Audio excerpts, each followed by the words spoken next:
see how it shifts to the top, you know that it's live. So, Okay. yeah.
Good morning, everybody.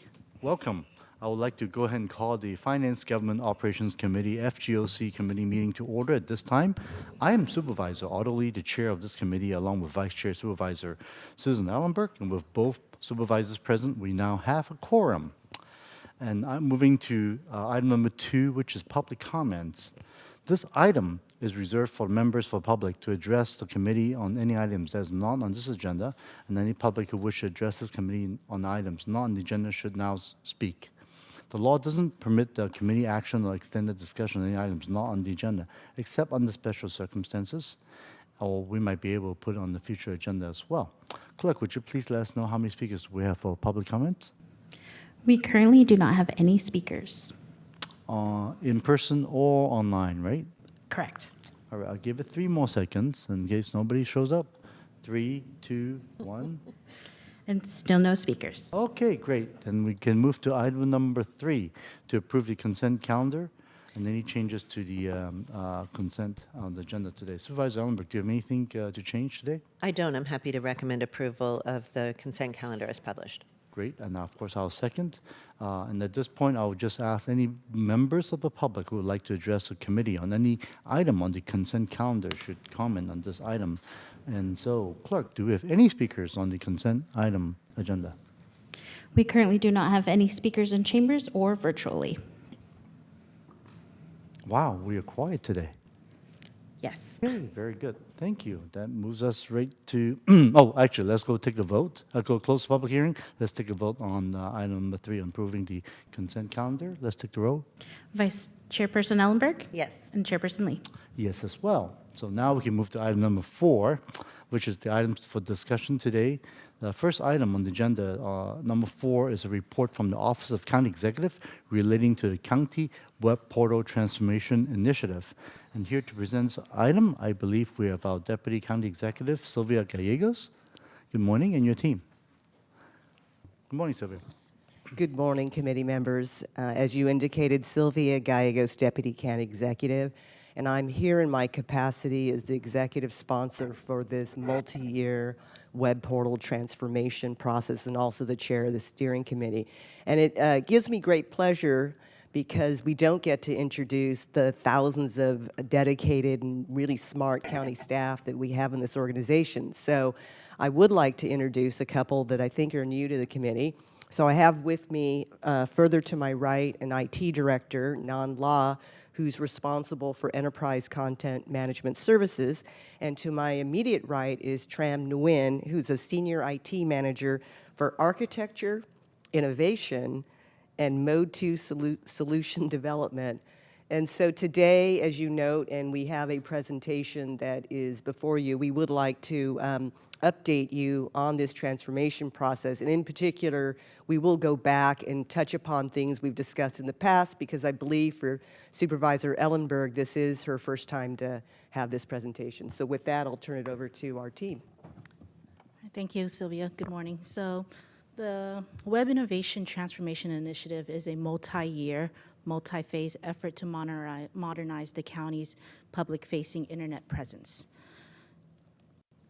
And during this update, we will review 3 major areas. We will provide an overview of the public portal, briefly touch on our new .gov web domain, and provide an update. I'm so sorry to interrupt. I just need some tech support. My screen isn't going on and I can't see the slides. Thank you. My apologies. No I will worries. catch up.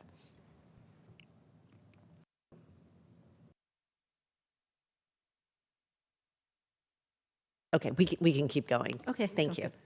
So we'll briefly touch on our new .gov web domain and provide an update on our project progress. So let's begin with some background information. Our public portal is a collection close to 100 public-facing websites with over 17,000 web pages delivering county information. In 2022, these sites delivered almost 38 million page views, over 9 million individual public visitors. As part of this initiative, we will move our public portal to the new .gov website domain.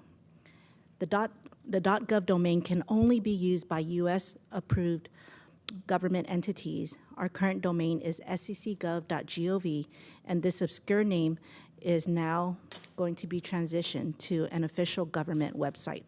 Going forward, we'll use santaclaracounty.gov. We believe that .gov domain will help us build trust in the community and recognize what we have built, and this is the official county website.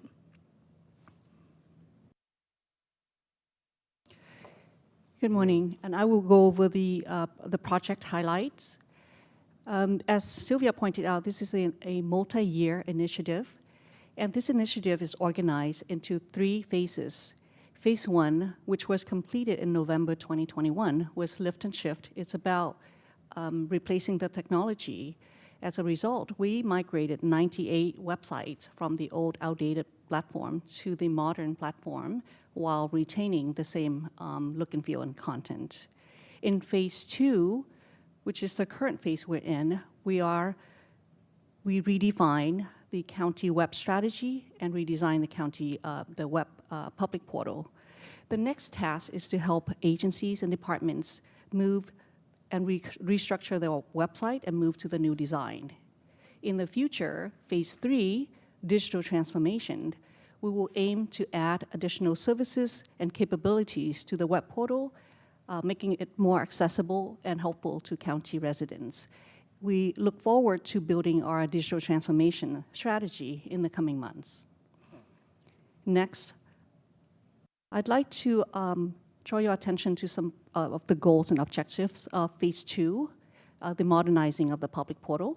But first, let's take a look at some issues we are seeing today on our current platform. Now, the current websites do not share common design or a cohesive digital identity, which leads to an inconsistent user experience throughout the web portal for our users.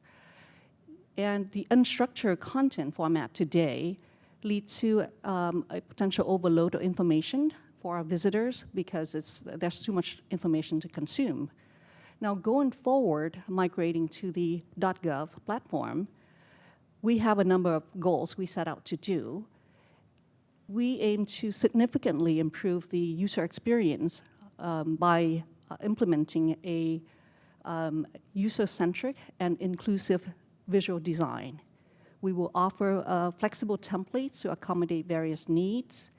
The structured content nature of the new platform will bring ease of use for users, both from visitor side and the content editors.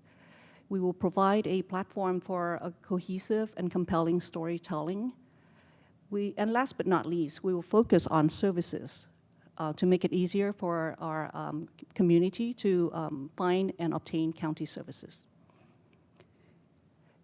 Lastly, I'd like to point out to some major milestones. So the largest milestones is the launch of SantaClaraCounty.gov, which will come in the fall of this year. And between now and the end of 24, we will be working with every department, agencies, departments, programs, to help them restructure and migrate to the new design. Our eventual deadline, the goal is to complete all migrations by the end of 2024. That's all I have. Thank you very much. So we're happy to entertain any questions you may have. Thank you very much for the presentation. Vice Chair Alamo, do you have any questions now? I want to open public hearing first. Oh, happy to hear from the public first. Okay, good. I'll go ahead and open the public hearing. Do we have anybody in public who would like to speak on this item? It looks like we do not have anyone in chambers or virtually. All right, then I'll go ahead and close the public hearing. Go ahead, Vice Chair. Thank you. Thank you for the report today, and thank you, Sylvia, for introducing more members of the team. It's exciting for us as supervisors to know more faces and be able to connect our appreciation directly with those of you who are really doing the heavy lifting of this work. I was surprised by the 2025 date. Does that mean that's the date by which the last department will be upgraded? We're going to so the go live isn't one date for the entire county as departments or specifically board offices complete the migration will be live, right? That's correct, and let me clarify further. The first phase was moving all of our nearly 100 websites with thousands of pages of content to this new portal platform that's more secure. And it was precipitated by the fact that Microsoft no longer was providing security patches, and it presented a threat to us, cyber threats and others that you've seen across the nation. So now we've got everyone on a secure platform. So then, in phases, we're moving all department content with an end date being 2025. But in the fall of this year, we've determined what we consider minimal viable product, meaning we have enough content in this new design that we can launch. So we will launch officially in the fall, but in phases throughout 2024, we're going to bring on more departments. So what you'll see is not quite that seamless presentation that we're endeavoring towards. So you'll see some departments in their old design, and then the gateway and the board offices and others as the phase move along in the new design. So at the end of that period, all the departments will have the same look and feel. Got it. And if I'm asking very myopically about the board offices, when can we expect those transformations to be complete and those new sites to be both live and accessible by our own communications folks to work on? The board office websites are in phase 1, so it will be part of this fall launch.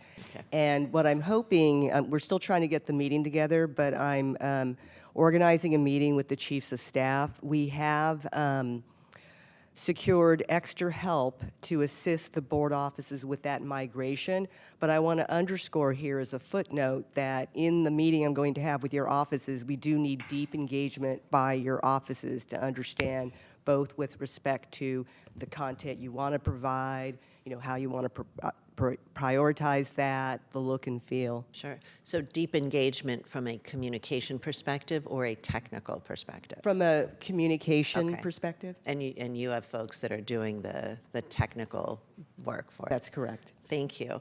Can you tell me the reference to inclusive design, does that, will that accommodate hearing or vision impaired users? So one of the goals that we described, and frankly we're very pleased by, is that we're trying to endeavor for language accessibility over time, because we know nearly or over half of households in this county speak a language other than English. But also we're designing it to be as accessible for differently abled people. So for example, some people are sight impaired, and so there's technology where they have screen readers. And so it's an interesting discussion because there's going to have to be a balance between the preponderance of people that want to experience the website in a certain way, having photos and visual things, and balancing that with the needs of people who are differently abled. That, for example, with a screen reader, every time you have a return, it'll say return, or a photo, you have to have an extensive description. So we're very proud of it, and part of the work we're doing is balancing those competing needs to be as accessible to the range of people who are differently abled. Great. I'm not clear that they are competing needs. I hear what you said, but I assume that somebody can turn on or turn off that feature, right?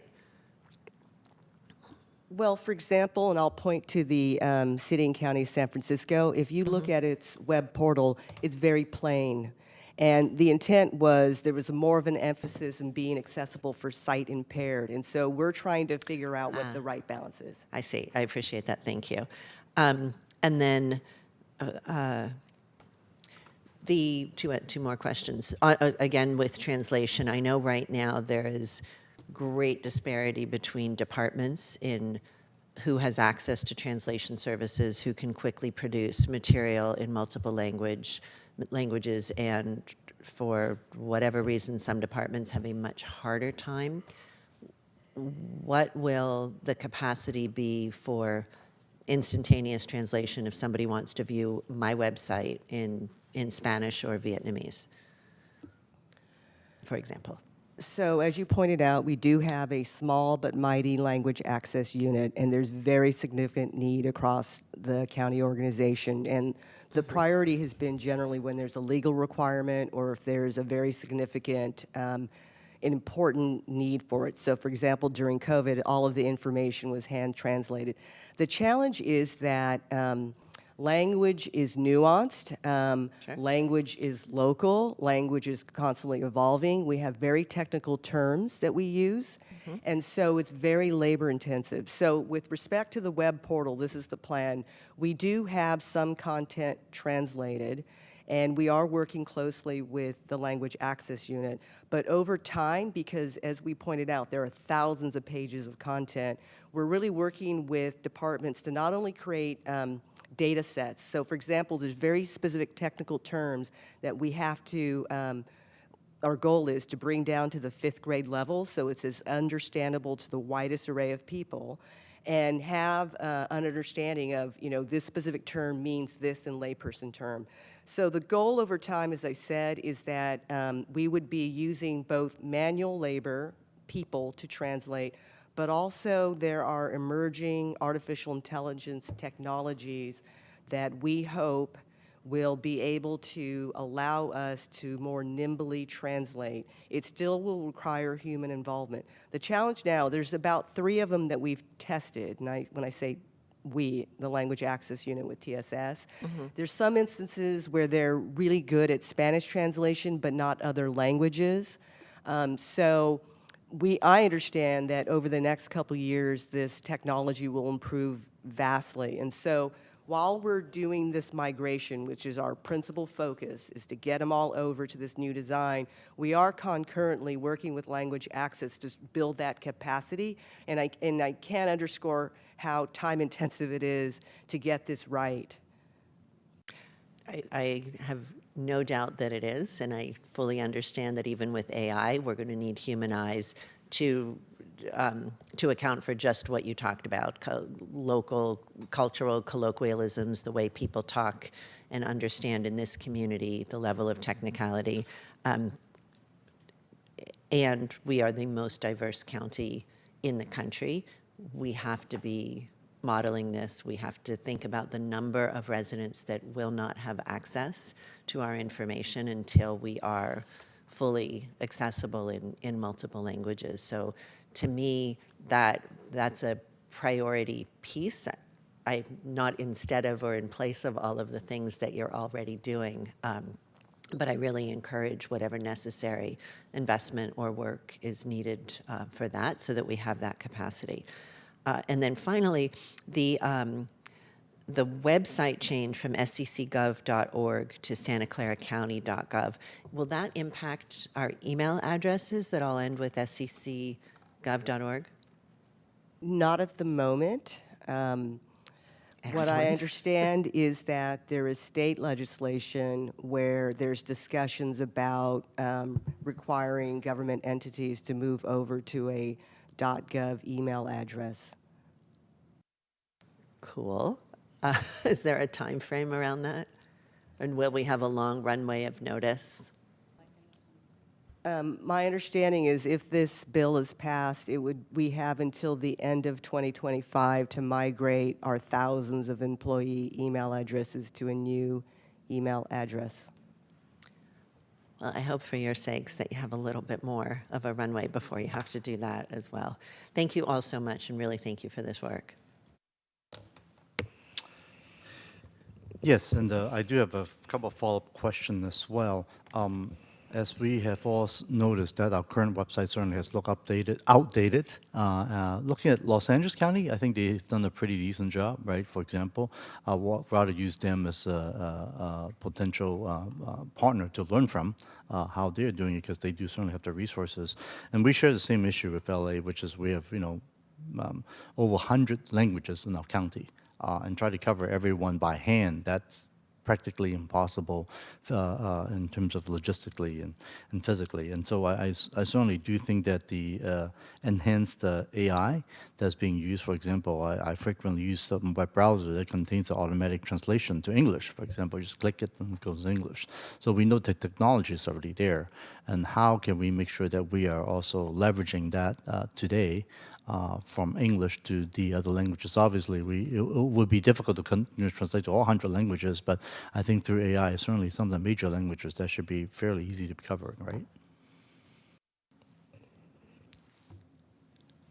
I'm sorry, could you clarify the question? Sure. The question is, if we use some type of, like the web browser I was talking about, that would be able to translate to English, is it the same type of technology we'll be using to leverage off of, so that when we have our website completed, we will be able to have some type of a click on the page itself to allow folks to change to a language of choice? So before we respond, and I'm going to ask Ms. Law to do so, I do want to provide a clarification. So Sure. we looked up the bill with respect to the transition on email, and we understand now it's amended so that we would have to do so by January 2027. And now let me turn it over to Ms. Law. Yeah, Supervisor Lee. So We are exploring different technologies, and prior to AI or GPT becoming sort of a widespread, common knowledge by the public, we looked into various other technologies like Google Translation, and Microsoft has their own. As Sylvia pointed out, the Spanish version seems to, be better than the rest, and so there would be, human interaction to validate and approve translated content, even by machine. Now, with the new AI capability, we see a tremendous improvement and future growth coming very soon. So we just got clear to continue testing AI in the county, and with that, we will continue to, set out, to do proof of concept, validating the technology, and collaborating with the LAU group to, again, help validate and improve from there. Let me clarify. I think the question is about what the user experience would be. So he cited that in some that you can do a drop-down menu and select the language, and I think he's trying to understand how the user would experience this. So the best model would be to have a global language switch drop-down box, and if we had all the content translated, it would be seamless experience going from one website to the next and the same language retained. However, to get to that state, we would need all the content to be able to translate, so we don't leave gaps in that experience.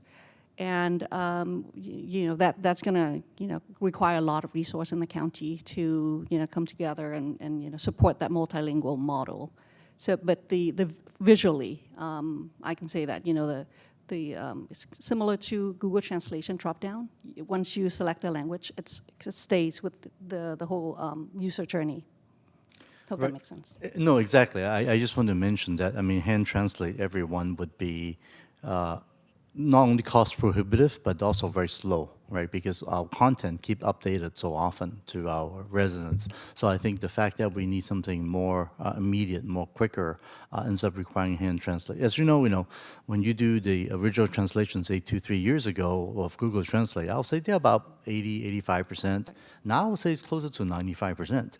And most people, even doing hand translate, what they do is they actually go through that first as a first draft and then fix it, right? So that's what I've done, for example, in different languages to say from Chinese to English, which I could do.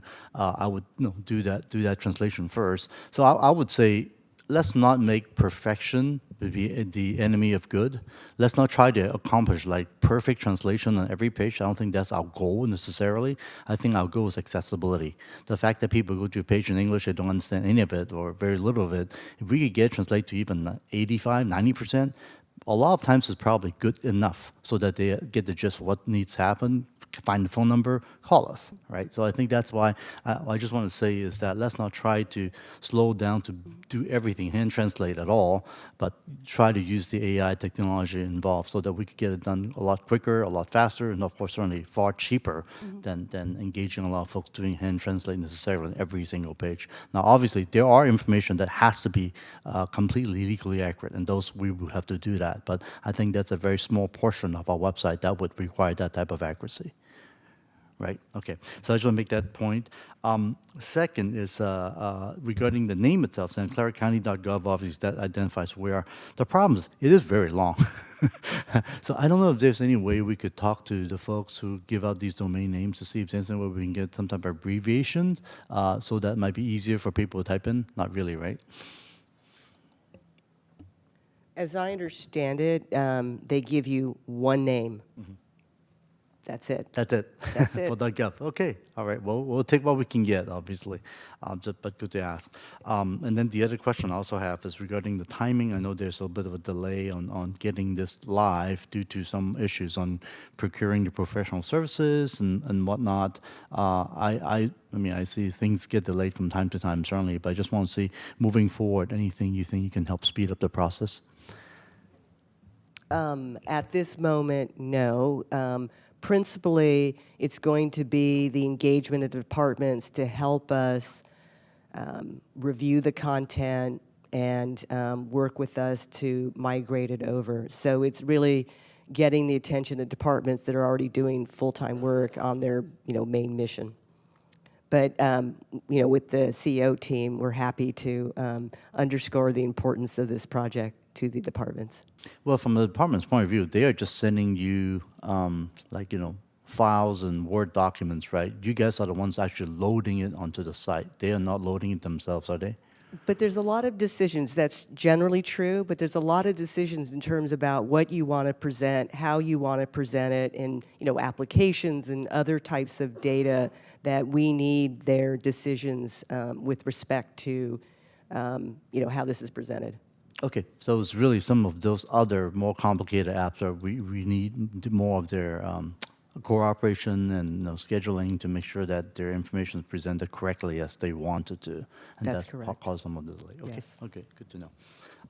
And certainly, if you could provide us moving forward, the type of digital services being provided is not yet established. I believe there's this thing called the Digital Services Steering Committee. When phase 3, is this something that's going to happen? Yes, when we are, as we said, in phase 2, when we embark on phase 3, we would have a steering committee to provide, as I call it, guide rails and support for departments to enter in more deeply into the realm of digital services. Because as we all know, everybody wants services as appropriate, on their phones at whatever hour, whether it's midnight or 5 a.m. in the morning. And so in light of the fact that we have finite resources and lots of great demand by departments, we'll have to triage that and guide that process. Okay, very good. And I'd just like to say thank you for this hard work. This is really exciting. I'm really hoping to see our website looking a lot fresher, being in Silicon Valley. And maybe do you think you can come back to us maybe every 3 months or so, give us a little quarterly update of the progress? Would that be possible, Sylvia? We would be happy to do so. Thank you. Good. All right, very good. And that's all I have for now. And can I get a motion to receive the reports? Motion to receive the report. And I would go ahead and second that with our amended directions that were given today. And let's take the roll. Vice Chairperson Ellenberg Yes. and Chairperson Lee. Yes, as well. Thank you. All right, and moving to item number 5, we have on the agenda a report from the Probation Department relating to implementation of the management audit recommendations relating to the William F. James Ranch. We'll give it a second for our staff to switch chairs here.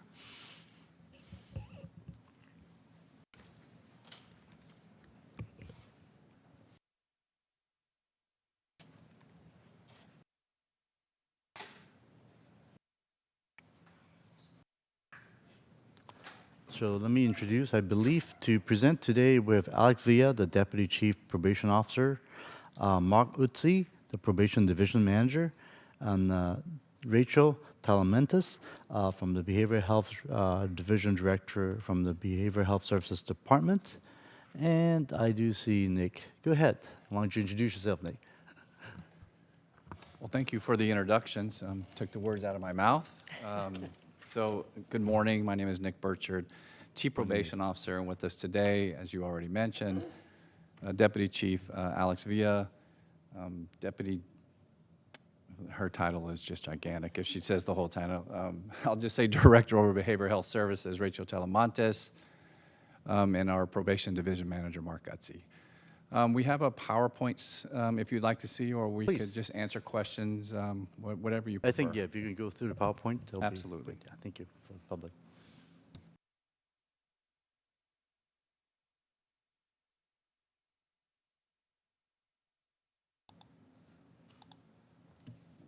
Making sure you can hear me. Thank you. Just one moment while we get the tech up and running.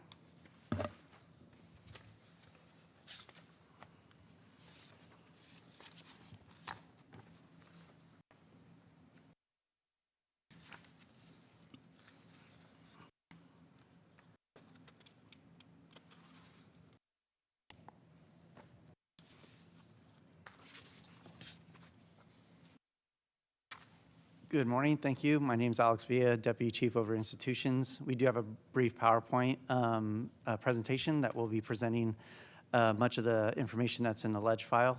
And just wanted to highlight that we were last before this body in March of this year, and this serves as an update to the information that was presented in March. Next slide, please.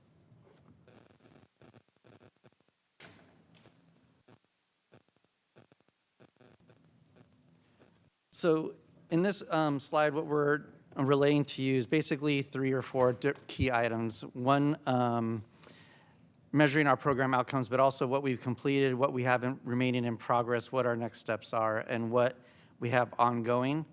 So we have completed a number of items, including a lot of the training, pilot testing, different of the scheduling items that are necessary for the programming that's offered within the facility. And then also we've implemented PBIS, which is positive behavioral interventions and supports into the interventions that we provide. We do have several items that remain in progress, including memorialization of a lot of the work that we're doing, including a PBS handbook, training materials, and even a lot of the policies and procedures that kind of are associated with the work that we're doing in that regard. We continue to provide or receive coaching, evaluation, and development of fidelity tools for the efforts that we're undertaking. Apologies. Next slide, please. We talked about this in March as well, and this is basically an update related to the mental health needs that we provide and services and supports that we provide within the facility. Very briefly, we've completed a number of items related to this. Our process as it relates to transition care planning, and the idea that we provide assessments that kind of delineate the level of need related to the young people in our care. And we're also highlighting that Behavioral Health Services Department continues to implement and have integrated the CANS, Child Adolescent Needs and Strengths tool, into nearly all the work that we do. What is ongoing is the need related to one-on-one supports, and whether or not the ranch, the William F. James Ranch, will have a unit specifically designed or specifically supporting youth, one unit that would support high needs youth in this regard. That's one item that remains in progress or under consideration. Next slide, please. So scheduling and staffing and how that interferes or how that works with the staff and the programming overall. As we mentioned in March, there was, due to COVID, there was some scheduling changes that occurred in order to minimize the number of staff on the facility at any one given time. What we were trying to accomplish is having the most appropriate amount of folks on the facility, but reduce the number of the possibility of transmission of COVID-19. So in order to do that, we made some changes in terms of scheduling. We continue to be in conversations with labor relations and our labor partners in terms of how that scheduling will look in the future. Much of that conversation will take place in earnest in November of this year. Next slide, please. There were some recommendations related to safety and security, particularly as it relates to the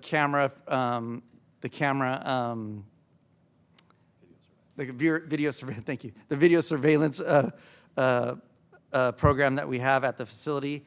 We continue to work on this. We have a lot of the hardware accessible, available, but we do have some policies that we're working on in terms of the video surveillance policy and making sure that it's expanded to serve both facilities' needs and making sure that we're all aware of what that policy is and that it's in place. Next slide, please. So for this item, what we are looking at is the idea that we're continuing to develop observation tools and making sure that we're reviewing our evidence-based programs. We're making sure that we have some criteria and instructions in place for the observation tools that we're utilizing. We're developing the work plan for our group observation tool. And then we also initiated kind of like a pilot of observations that has been completed. We continue to memorialize our processes and inform, which is going to inform the policy and make sure that as we develop the policy and that we get that policy implemented and relayed out to the staff. And then lastly, what we are continuing to do is work with making sure that we have processes and procedures to evaluate the work that we're doing and making sure that we can demonstrably relay the outcomes that we're receiving from the changes that we're making, and really getting feedback from not only the data, but from the staff and the youth themselves as to how they feel about the services that are being provided and the successes that they're having within the facility and the relationships that they're building with our staff, and making sure that the staff also have the opportunity to provide feedback as to what's working and what areas of improvement they feel would be helpful in as we move forward in working with the staff and refining the work that we do at the William F. James Ranch. And with that being said, we'll take any questions. Thank you. Do we have any public who would like to speak on this item today? It looks like we do not have any public commenters virtually or in chambers. Okay, good. I'll go ahead and close the public hearing. And yes, Supervisor Ellenberg? Thank you. Thank you all very much for the report. What's the current status of staffing for behavioral health positions assigned to Juvenile Hall and the James Ranch? Thank you for the question. Rachel Talamantes, Behavioral Health Division Director. So currently, all of our positions at the ranch are filled. We have one person that was on leave that's returning next week, so we're excited about that. And then at Juvenile Hall, we currently have we actually have 2 recent vacancies, so those are going out for recruitment within the next week or 2. So I imagine, at least in the interim, that really stretches staff between 2 facilities? The way that we've worked our staffing pattern is we have a dedicated group of staff at Juvenile Hall, a dedicated group of staff that are at the ranch, and then we have our treatment team, which is providing the individual and family support, ensuring that youth are able to maintain with the same clinician at either of the facilities. So, while certainly 2 vacancies does leave us stretched, we are able to manage, I think, in the best way we can for right now. I appreciate hearing that, and glad that the vacancy rate is low and soon to be filled. That's impressive. The report notes an intent to continue to assess between behavioral health and probation whether a specialized pod for more acute behavioral health needs would be beneficial. And I'm wondering if you can explain what factors are being considered in the process by which a determination will be made. I think maybe I can start with some data and then pass it over to my probation colleagues. Perfect. Since we've implemented the transition of care tool, one of the items on the tool that we have is looking at whether needs are broadly categorized as mild, moderate, or intensive. And so in the 9 transition care plans that have completed since the implementation of the tool, we do have 7 young people that have been identified with mild mental health needs, 2 with moderate mental health needs, and at this time 0 with intensive needs.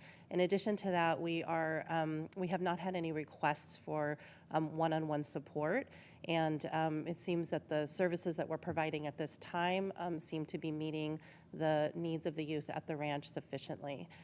So I'll just kind of start with that data point and then pass it over to, I don't know if it's Alex for further comment. Hi. I think following Rachel's comments, I think what the data she just relayed actually demonstrates the level of housing risk that the level of housing risk for the youth that we have at the facility. So, as she mentioned, most folks are mild, 2 moderate, and 0 intensive. And so I think with that being said, it really does speak to the idea that we have the appropriate youth in the appropriate setting. And then to follow that up, the additional consideration is the census at the facility. Right now we have 18 youth at the facility. It does fluctuate up and down a little bit, but that has been generally the number of youth that we have had at the facility for quite some time. And so the degree to which we would have any number of these youth in one designated pod might be not in their best interest in the sense that they're kind of by themselves. And so those are the kind of factors that we take into consideration when considering the possibility of having a specifically designated pod for these youth. Thanks. So 18 presently, and what's the capacity of the facility? 108. Okay, so plenty of room to spread out as needed. And do you know offhand the breakdown between girls and boys? All male. All male. Okay. Thank you. Final comment is just a request.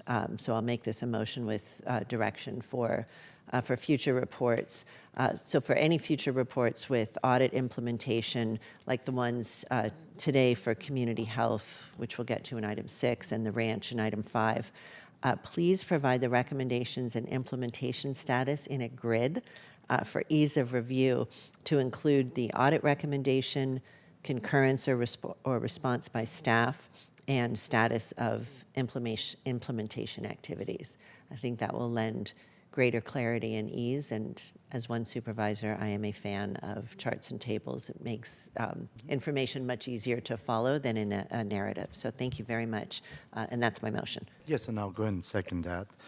Thank you very much for the detailed report on the good work you guys are doing. So the good news I'm hearing is that all the positions at the ranch actually are filled, and that you actually are trying to have 2 more vacancies to be opened for recruitment. So hopefully you can get those filled fairly quick. What I was surprised to read on this report is regarding those 16-hour shifts. That certainly is not healthy for anybody. I have done 12-hour shifts in my military days, and trust me, by the 12 and a half hour, I'm not exactly operating the best, and I can't imagine people doing 15, 16-hour shifts. I know Dr. Smith gone through that as a medical resident and of the number of hours, so honestly, I don't think it's helpful. So I really hope that this 12-hour transition, which is still very long, should take place as soon as possible. Can you let us know what type of timeline that is, that this hopefully would happen? Yes, that's, as Deputy Chief Alex Villa mentioned, that it's an ongoing conversation with the labor based upon the MOUs of when that discussion can open up and take place. So we will certainly do that as soon as that window is open for us to allow those conversations with labor relations. And it's exactly to your point that 16 hours is way too long for anyone to be in a position of care and watching folks and young people. So we certainly expect to have those conversations as the year progresses. Great, thank you. Second question I have is regarding this consideration of a intensive acute care pod, how that's supposed to establish, or should we even have it? I guess a more fundamental question I have is if someone have such acute and severe mental health need, is the ranch really the right place for them, or should we even think of putting them over in, say, the Valley Medical Center, and we have adolescent, mental health facility that's being built? Have we considered maybe some of those potential places to go to instead of starting our own pod there? So I think that this was probably a question best answered by the mental health professionals, but we also do have operational issues that you are correct. At some point, it becomes a facility there, which is very, very different than, say, juvenile hall, right, and surroundings and the tools and different things that youth are able to use, where it does become a little concerning. But as far as the behavioral health perspective, I'll let you answer that. Yeah, I mean, those who really need treated, I think it's better to treat under that type of a regime. And with, of course, security. I mean, there's safety involved for everybody as well. But I really do think that's a conversation that needs to involve our behavioral health department very closely to make sure that we are coming to the right solution for the individuals affected and those who are living near them as well, right? Last one I want to check in with you is regarding the issue of substance abuse. As we know, there are a lot of substance abuse issues in our community right now. Fentanyl is all over the place. And in terms of the juvenile here we're dealing with, how serious is that situation, and are we able to provide the type of treatment right here at the ranch? So I would say that a high percentage of the young people that are at the ranch have co-occurring needs related to substance use and mental health needs. Correct. So the work that behavioral health in collaboration with probation is providing at the ranch is through a co-occurring model. And so both mental health needs and substance use needs are being addressed concurrently, and that has been in place for a few years now. Right. And how's the success rate? Let's talk about the good news. How are we doing there? I think what we're finding is that youth have a tremendous amount of insight related to their substance use, and certainly the intention and the desire to refrain from substances that are going to be negatively impacting them in the long term.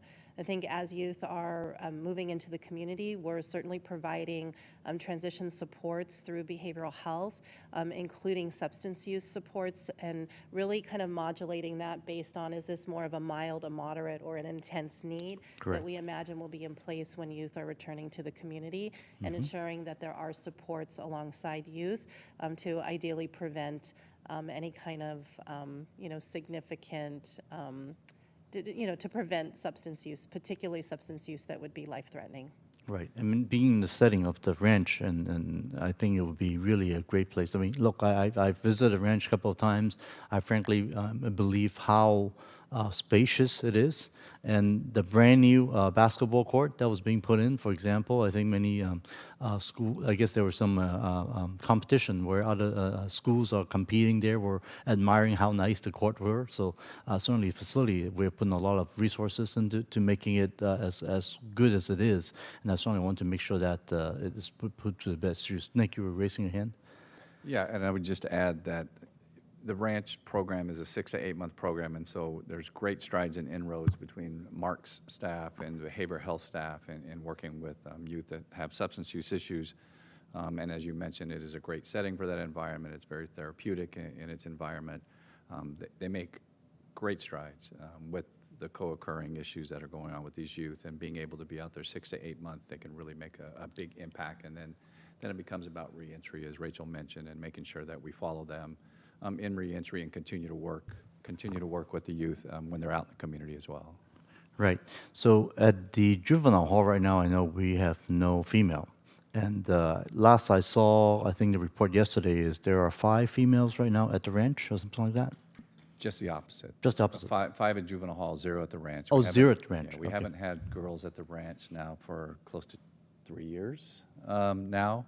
That will probably change. The 5 youth females at juvenile hall are a mix between our secure youth track girls and our girls who've come into juvenile hall. So that is expected to change here shortly, as we're able to provide a less restrictive option at the ranch for our secure track youth kids. Yes, and that's an issue that I've pushed on previously regarding trying to eliminate the number of girls at all being in these facilities, partly because we've learned from statistics that turns out 100% of our girls in the juvenile hall and the ranch at one point were all victims of sexual assault, for example. So a lot of them, I see them as they are victims themselves more than, and I think really some type of less restrictive needs, whether it's a home or somewhere safe, is where they really need to be. So I'll go ahead and turn it over to Supervisor Ellenberg. Go ahead. Have we sent, in the past, say, 5 years, before the state institutions stop accepting youth, have we sent any girls such that we would be getting them back for the secure track facility? I believe we have one young girl who returned from DJJ just recently, so we have one. And how long is she expected to be in our custody? It's hard to say because now with the new secure youth track program, they go to court every 6 months for a review. Okay. At the time, I believe that she had a 7-year commitment at the time that she went to DJJ. It doesn't mean that she'll be there for 7 years, but that was her initial commitment time. Thanks. Yeah, so along with that motion, I would like to ask specific on the issue of the female kids that we have in our system, whether it's the ranch or the juvenile hall, if we could have a follow-up report on those numbers and how we're able to continue to move to reduce those numbers and finding alternative places for them to stay at. Okay? And that's all I have. And no further comments. I'll stick the roll. Vice Chairperson Ellenberg Yes. and Chairperson Lee. Yes, as well. Thank you very much for the good report. Thank you.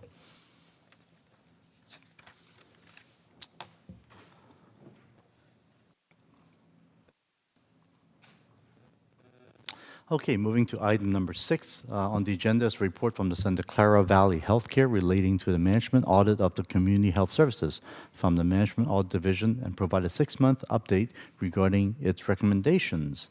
And I believe who is here to present the item? Is this Sonia?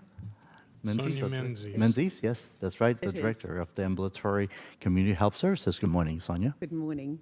Good morning, Supervisors Lee and Ellenberg. And thank you, Supervisor Ellenberg, understood the message on the future reporting. Thank you so much. Go ahead, Sonia. You have a Sure. presentation? Thanks. Go ahead. I'm the Executive Director for Ambulatory and Specialty and Community Health Services. Great. Thank you. Do you have anything you would like to present today, or are you just ready for us to ask I'm some just questions? available for questions you may have over the most recent report. Okay, very good. Thank you. Do we have any public who would like to speak on this item? We do not have anyone in the virtual queue or in chambers. Very good. We're going to close the public hearing. Supervisor Ellenberg. I have no comments. Just want to thank you for the good report. Thank you. Well, this will be easy for you, Sonia, today. Yes, actually, I don't have any questions as well. Thank you very much for the good audit report update. And I really want to thank the SCVH and the Community Health Services staff who have given us multiple tours over the past several months to show me the suite of services that our county is able to provide to our community. And I just want to say a special thank you to you, Sonia, and your staff for your hard work and dedication to our county's residents. Thanks. Thank you very much. Greatly appreciated. All right. And if nothing else, I'll ready for a motion. A motion to accept the report. And I'll go ahead and second that. Let's take the roll. Vice Chairperson Ellenberg Yes. and Chairperson Lee. Yes, as well. Thank you very much, Sonia. And then moving on to item 7 on the agenda, it's a report regarding fiscal 23-24 audit work plan for the Office of the County Executive, the Internal Audit Division. And I believe we have today Robin Rose, our Internal Audit Manager today. Oops, it's not working yet. Let's try again. Nope. The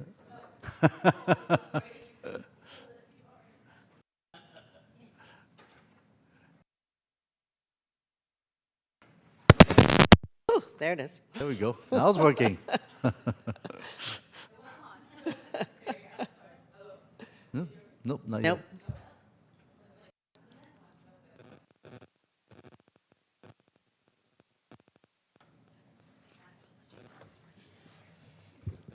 One quick note for both of you, Robin, the mics are super sensitive to your distance from them, so just make sure you're super close to the mic, and for everybody else in the chamber too. Thank you. Those mics are difficult. No problem. Well, good morning, supervisors. Much better. Thank you. Perfect. Yeah, you can hear. Hi. So Hi. as Supervisor Lee mentioned, I'm Robin Rose. I'm the CEO Internal Audit Manager, and to my immediate right, the other half of my management team is Hugo Lopez, the Supervising Internal Auditor. We don't have a formal presentation, but are available to answer questions to have more of an open discussion on our fiscal year 24 work plan. Thank you very much. Let's see. Anybody in public like to speak today on this issue? Looks like we do not have anyone virtually or in chambers. Great, thank you. Let's go ahead and close the public hearing. Supervisor Ellenberg, do you have any questions on this item? I just want to thank you for the report, and it's certainly very helpful where you point out opportunities for improvement around inefficiencies, various practices, and transparency. To me, the great value is always to see in what comes next and what the results are of your work across a number of departments. So just thank you. You're welcome. Thank you, Supervisor. Thank you. First of all, really huge thank you, Robin, for your team for the audit work plan for this coming fiscal year. I know that in the previous years, I've certainly pushed for the internal audit division to meet this hiring needs so they could fill out the backlog of the work caused by this COVID pandemic that we're trying to get out of. And it's my understanding now that the internal audit division had 2 vacancies, but those positions got removed during the budget review to address certainly our shortfall this coming budget year. So this report notes that the total estimated hours for all the audits will take about 11,420 work hours. And I just want to be clear in understanding that you all actually have the capacity to actually do this work, right, to perform what's been proposed in this year's work plans. What do you think?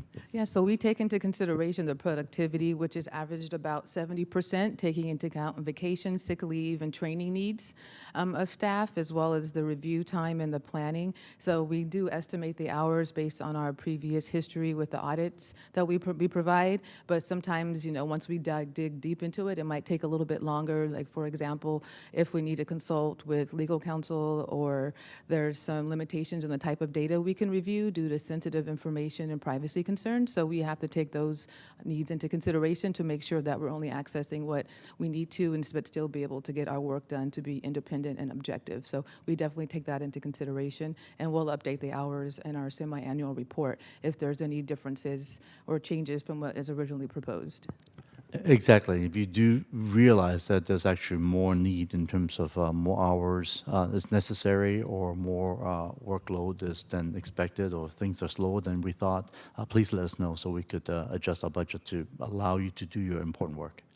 No problem. And also in this plan, we did allocate about 1,200 hours for special requests because we did have a couple come up this last fiscal year, and also to count for that buffer in case we do need more hours for those more complex projects. Exactly. We have very engaging supervisors on our board, and oftentimes we have some special projects that come out throughout the year. So looking forward to those as well. Thank you very much for clarifying, and I have no further questions on my end. I would like to go ahead and just make the motion to forward the year's audit work plan to the Board of Supervisors for consideration and office adoption. Second. Okay, let's go take the roll. Vice Chairperson Ellenberg? Yes. And Chairperson Lee? Yes, as well. Thank you very much, Robin. Thank you for your Appreciate it. time. Thank you. And then the next item on the agenda is receiving verbal report from our Chief Operating Officer. Greta, you're up.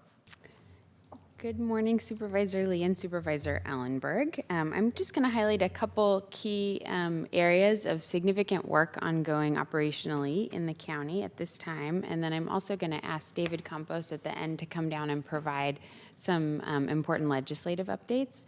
Great. So first, as you can imagine, with Dr. Smith's transition, with Renee Santiago's transition, there's a lot of activity focused on transition and making sure that we have good continuity of leadership on multiple fronts. And of course, unfortunately, they aren't the only wonderful county leaders that are also either at or nearing retirement. And so a big focus of the coming months and years will be on doing really robust succession planning, especially in departments where we anticipate a number of retirements in the coming years, and really building and supporting our wonderful up-and-coming leaders to get the professional development and investment in their growth needed to support really robust succession planning across a number of key areas of the county operations. Of course, we're in active negotiations with the county's largest union, SEIU. Those discussions continue, and the board continues to receive updates on the progress in closed session. And we hope to make really rapid progress at the table, which has been definitely moving, and hopefully moving even faster in these as we near the end of the contract term.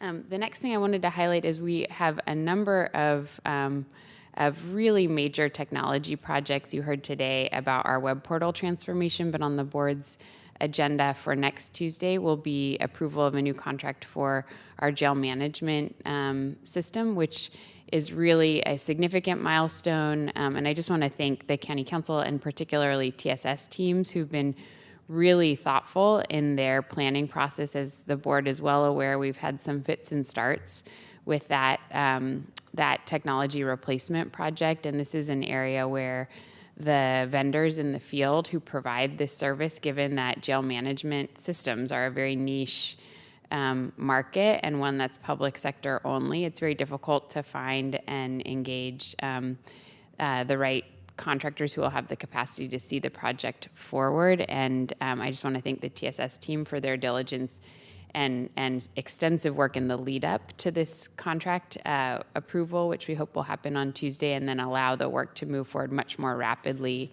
than it otherwise would have.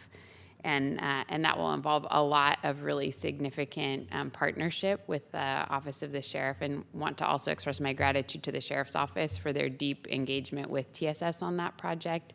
As with many things, we've just seen a really wonderful different tone and approach of collaboration with the broader county organization from the Sheriff's Office, and we're deeply grateful for that.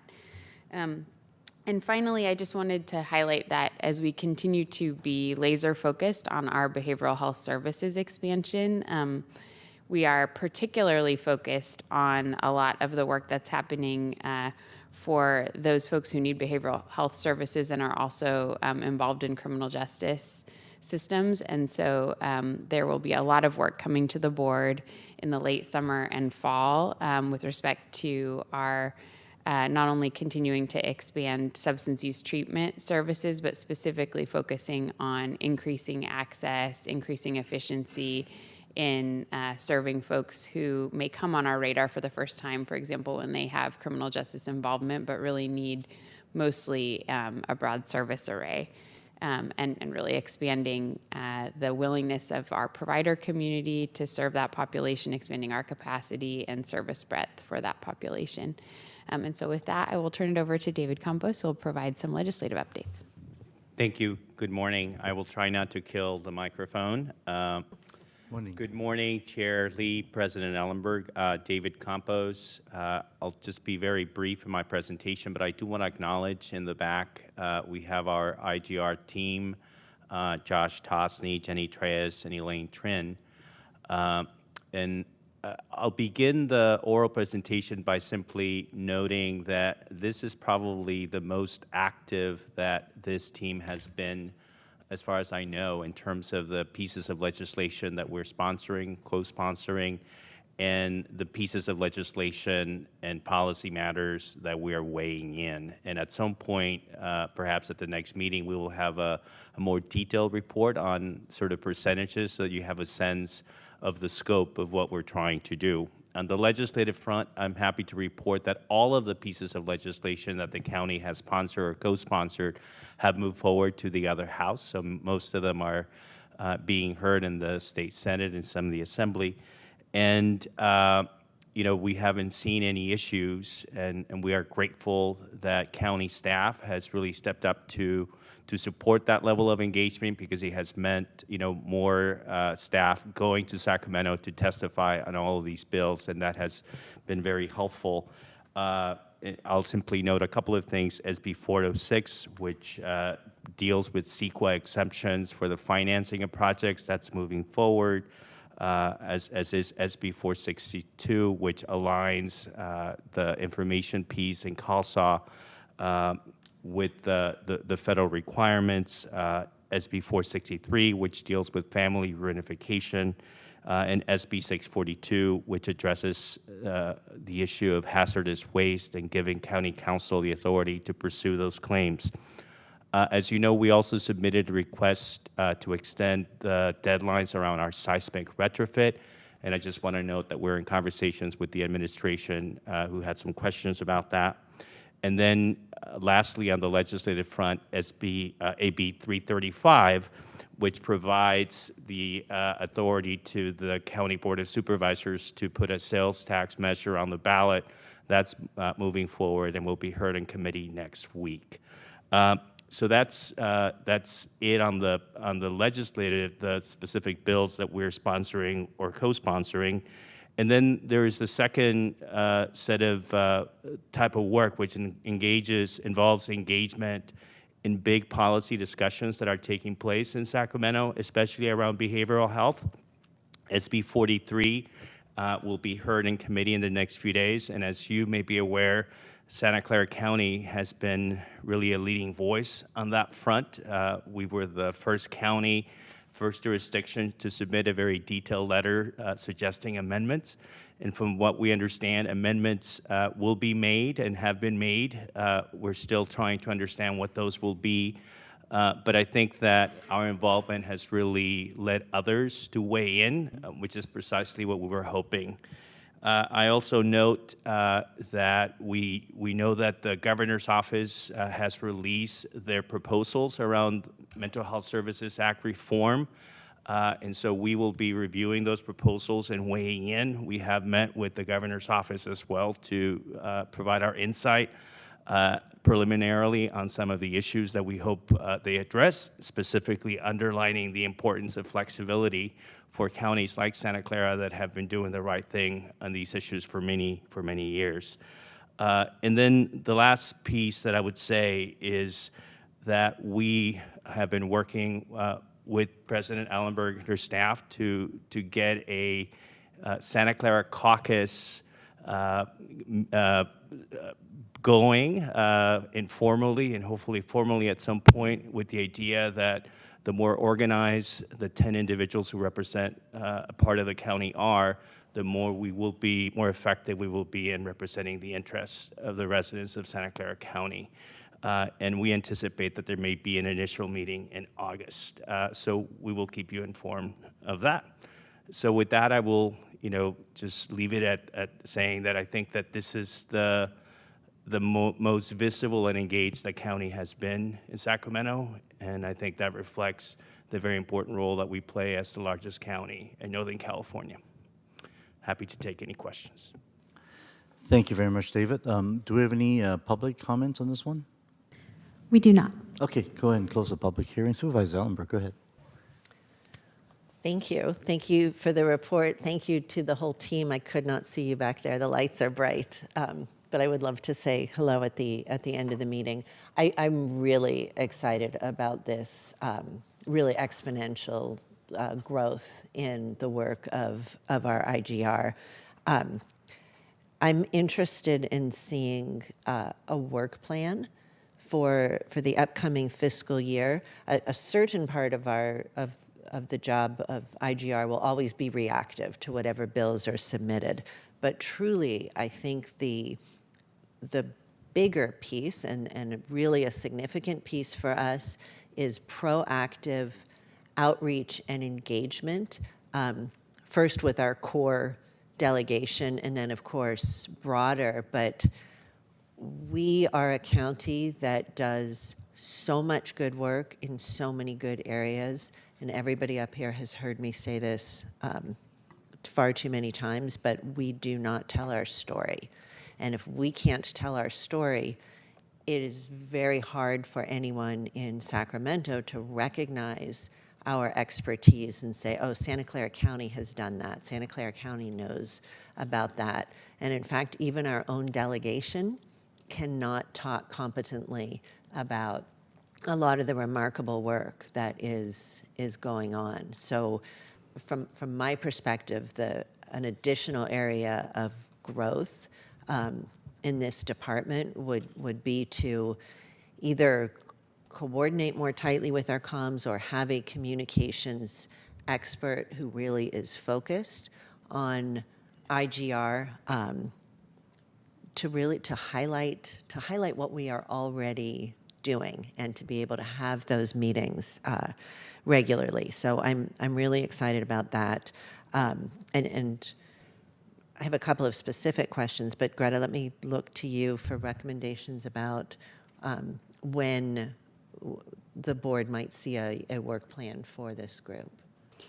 We can get back to you with a thought on what might be the right juncture to sort of align bringing forward a work plan with also just what is sort of the seasons around which this team focuses its work, particularly at the state level.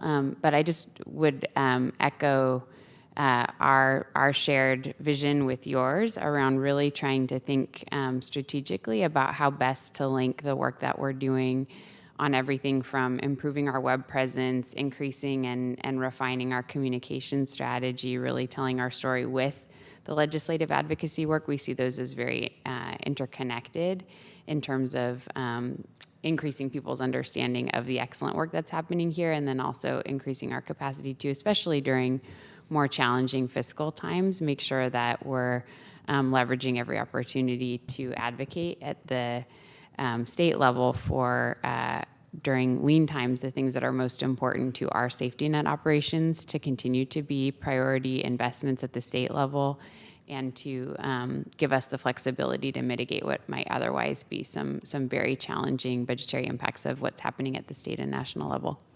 Absolutely, and thank you for that. Some of the pieces, David, from your report that I wanted to zero in on, I appreciate and am proud that bills from our departments have moved forward. That's sort of a stealthy operation in terms of transparency. I don't think that there's much transparency around what bills we are bringing forward, and I don't see any connection or coordination with the board's strategic priorities. Obviously, the board can't know what is happening in every single department, but I want there to be some engagement with the board around strategic priorities to be at a minimum aware of, if not engaged in thinking about proposed bills. There was something that came up yesterday at the Reentry Network, which I am blanking on for the moment, but it was an interesting bill idea. So I would be interested in knowing what a process could look like so that things are not thrown at you from 100 different directions, but that there is a little bit more synchronization with what the board has said are the priorities for this county. I would just add, and then David may have something to share on this front, that I think the work plan that they're working under that really is driving their work is very much aligned with the strategic priorities of the board. The departments are bringing forward things that either really align with or enhance their ability to pursue those and other highly related priorities. But I think the question you're asking about what's the process that's being used to identify opportunities either to bring forward new legislation ourselves or to advocate for particular bills to proceed in a particular way with amendments can be folded into what can be brought forward as the work plan alongside an articulation of the process that we have now and ways that we think it can be even further refined. Great, thank you. And I want to really lift up with tremendous appreciation the work around SB 43. We have been heard just about everywhere. I now think that LA is following our example. That's what I'm hearing. CSAC and UCC, which were very reluctant to weigh in initially, used our letter as a springboard for their engagement. You said amendments have been made. Do you know what they are? We're still trying to get those specifics. Our understanding is that there is an agreement that may have been reached between the chair of the Health Committee and the author of that bill. But again, our recommendations, I think, had a lot to do with the movement. But if I may say a couple of things about your question, President Ellenberg, one of the reasons why we had asked in conversations with you to have this standing presentation at FGOC is because we felt that the current process where an item is taken to the board, the whole board for approval, well, that formally provides that approval, that we needed to have a forum where we can have that discussion about what the priorities of the county should be.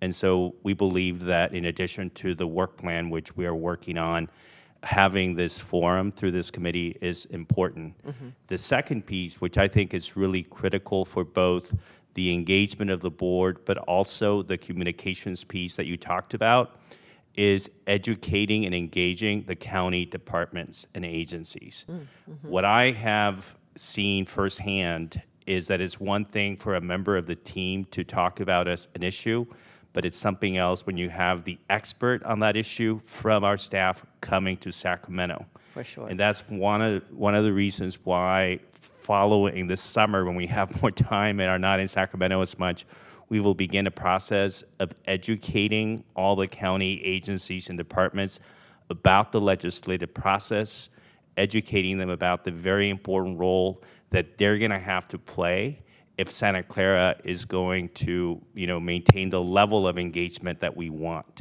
And so that is a really key piece of the equation.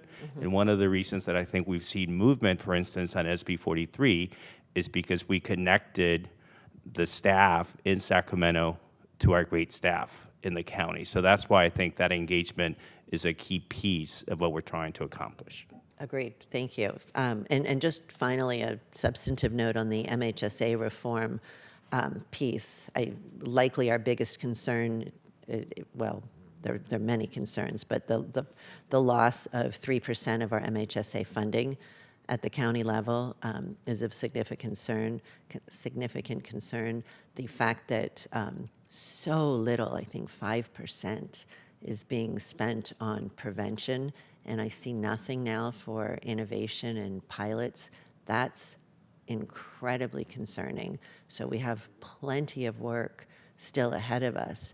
A place where I thought I was going to be more frustrated, I'm calmer about, specifically as a result of our county RAND study, and that's the fact that the governor's proposed bill, and I still have questions about where that revenue will come from. I don't believe that it's new dollars, but that aside, the focus there is on unlocked, lower acuity level housing, and my concern was that with SB 43 and Care Court and all of the expansions of conservatorship eligibility, that was a dramatic mismatch if we need more locked facilities.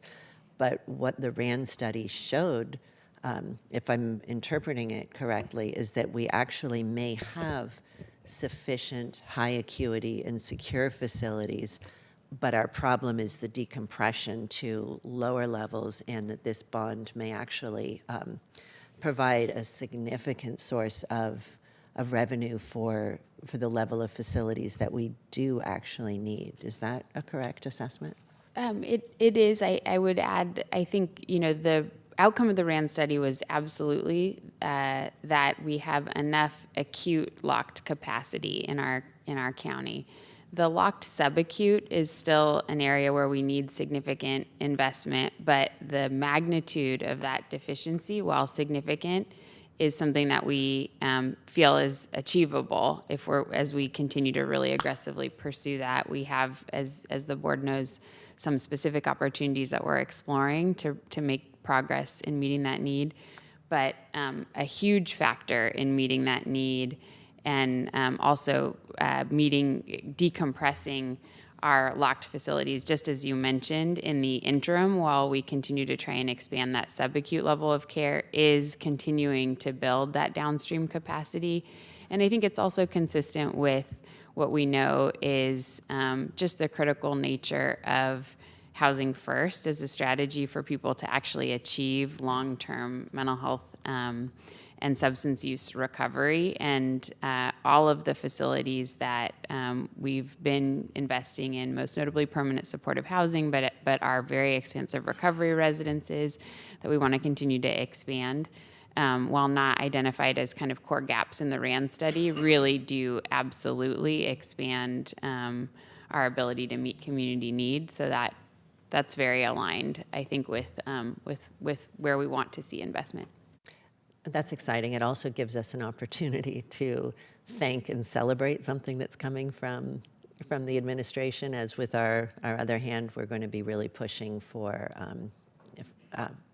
hopefully for modifications in the MHSA funding formula. It's a pleasure to work with all of you. I intend to and look forward to continuing to work really closely with this group and really elevating the visibility and the impact of the work. Thank you all. Thank you, Vice Chair. Yeah, first of all, Dave, thank you so much for the report, and I really am excited to see this level of increased engagement of our county with Sacramento that I think is long needed. We are certainly very fortunate that my predecessor, who's been here for 12 years, is now a state senator there, Dave Cortese. But of course, even with him, we still need a lot of work to work with, like you mentioned, the 10 members representing county. And after all, we're talking about, 2 million people here, right, in this county. And I think it's so important to make sure that Sacramento really understand where our needs are, and many of the policy of, for example, they would have these ideas sending us whatever resource, but if the resource is not going to what's truly needed or have too many stringent requirements, we really can't distribute these resources to our community in a timely or effective manner. So thank you so much for that hard work. And SB 43 is a really good example. For the audience, SB 43 is the legislation from Senator Eggman and Wiener regarding redefining the gravely disabled definition for those who might need to have be provided some type of secured housing for mental health services. So I just want to mention that's a very, very hot topic. If you could see what's issues throughout the country, throughout the states regarding unhoused, regarding drug use, regarding individuals who have mental health needs. This is a very, very hot topic, and certainly this bill would receive a lot of attention, not just California, I think throughout the nation. So I think our initial changes we provided clearly is going to help direct not just the policy at the statewide level, potentially even nationwide level. So these are some nationwide impact that we're providing. And I just want to say thank you for our team for your good work, and this is truly landmark making work. And so keep up your good work. Thank you. Thank you, Mr. Chair. If I may say that we will be in touch with some of you as we go back to Sacramento. There may be instances where, presence, participation by a board member is helpful. We already had that with President Ellenberg, and so we'll keep you posted on that. And the last thing I would say on all these issues is that we just want to make sure that the county voice is in the picture, because oftentimes you have people making decisions that impact county work that don't necessarily have that voice.